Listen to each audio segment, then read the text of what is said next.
In the electrifying epicenter of New York City's media landscape, where the Hudson River glimmers under the relentless gaze of skyscrapers and the pulse of Broadway never truly fades, the ABC studios housing The View stood as a beacon of unfiltered banter and bold opinions since its inception in 1997.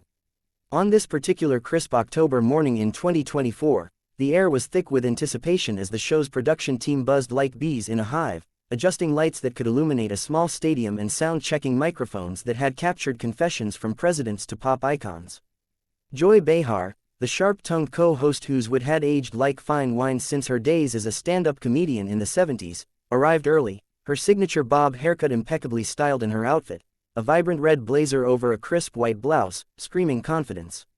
At 82, Joy was the veteran firebrand of the panel, known for her unapologetic liberalism, her feuds with conservative guests, and her ability to turn a simple chat into a cultural lightning rod, as seen in her infamous clashes with Meghan McCain or her viral takedowns of Trump-era policies.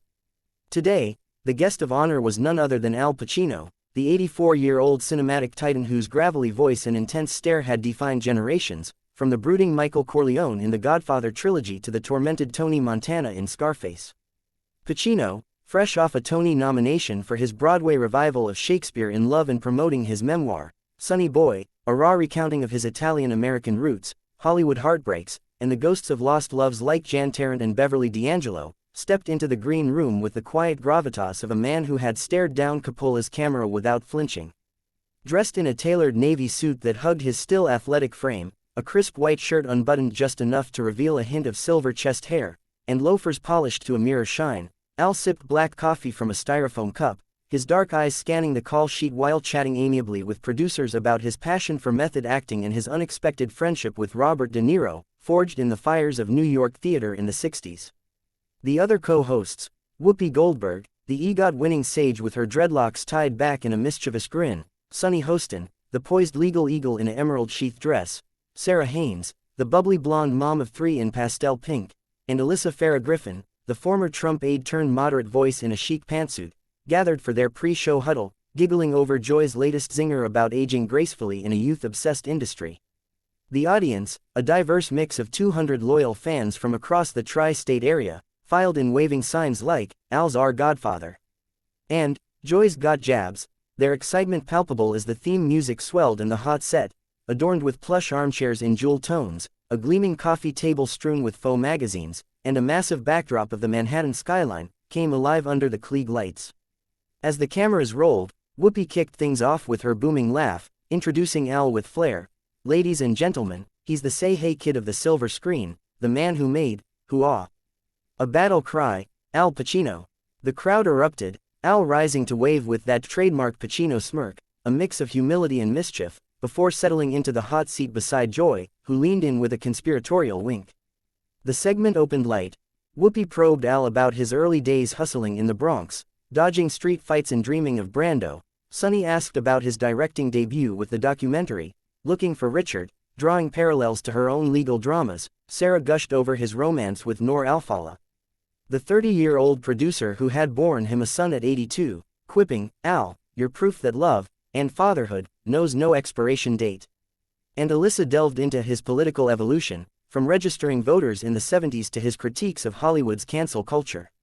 Al, ever the storyteller, regaled them with anecdotes, the time he improvised the rain-soaked restaurant scene in The Godfather Part 2, nearly giving De Niro hypothermia, his near-miss with a mobster role that went to Ray Liotta, and his secret passion for painting, revealing sketches of Sicilian landscapes tucked away in his Tribeca loft. Laughter flowed like Chianti, the panel chemistry electric, with Joy nodding along, her eyes twinkling as she waited for her moment. Fans watching live on ABC or streaming on Hulu leaned in, tweeting hearts and fire emojis, unaware that the harmony was a prelude to pandemonium. But as the clock ticked toward the commercial break, Joy, sensing an opening to pivot to the juicier bits of Al's memoir, leaned forward with her trademark arched eyebrow and launched the grenade.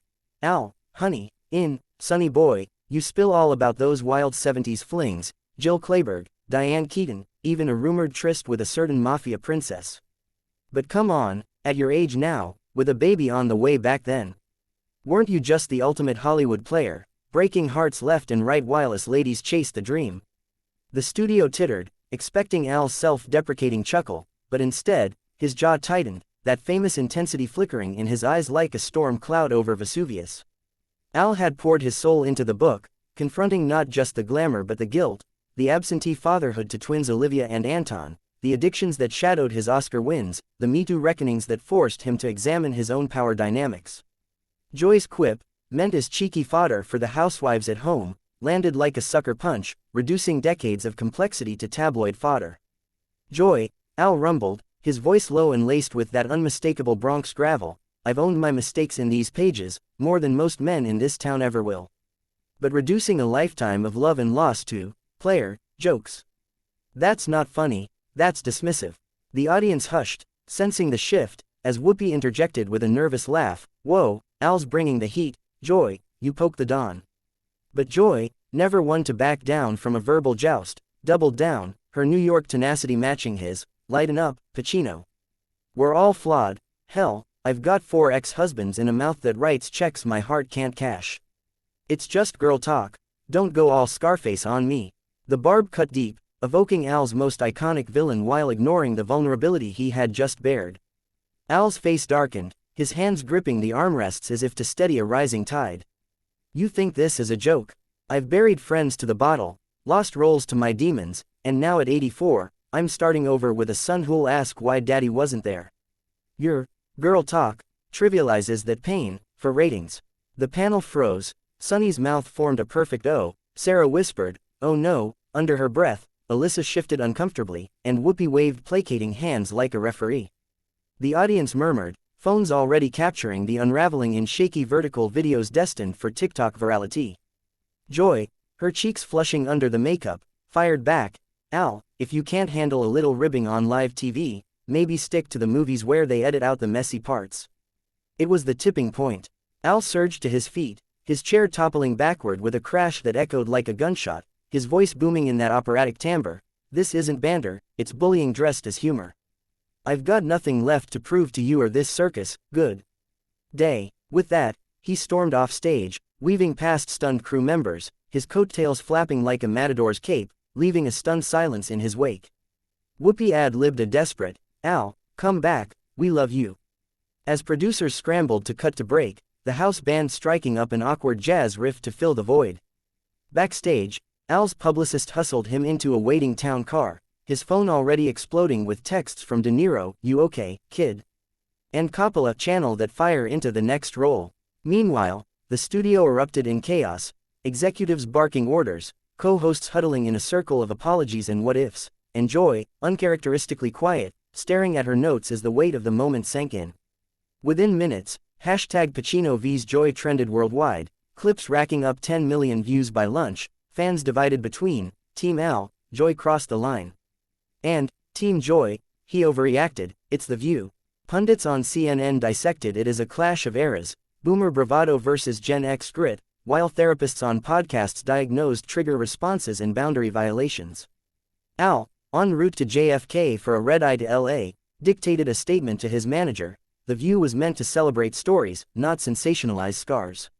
I walked because respect demanded it. Joy, in a post-show debrief, conceded to Whoopi, maybe I pushed too hard, Al's a legend, and legends have layers. The incident, born of a single ill-timed joke, ballooned into a media maelstrom, boosting Al's memoir to #1 on Amazon and sparking think pieces on aging icons in the cancel culture crosshairs. Late-night hosts pounced. Jimmy Fallon reenacted the chair flip with props, Seth Meyers quipped, Al Pacino left the view faster than he says, say hello to my little friend.